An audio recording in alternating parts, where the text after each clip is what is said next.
Kosova dhe Shqipëria janë cilësuar si vende pjesërisht të lira në raportin më të fundit vjetor të organizatës Freedom House me seli në Washington. Shqipëria ndërkohë vlerësohet më së larti në rajon me 69 pikë, e ndjekur nga Malizi me 68 dhe Maqedonia e Veriut me 67 pikë.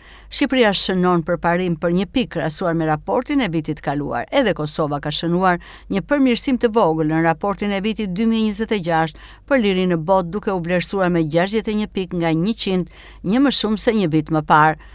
Nga vendet e rajonit, Serbia qëndron më së keqi pasi vlerësohet me 53 pikë, ndërsa Bosnia dhe Hercegovina me 54 pikë. Raporti Liria në botë përfshin vlerësime dhe raporte për vendet mbi të drejtat politike dhe liritë qytetare në 195 vende dhe 13 territore në mbar botën. Raporti këtij viti mbulon zhvillimet nga 1 janari 2025 deri në 31 dhjetor 2025.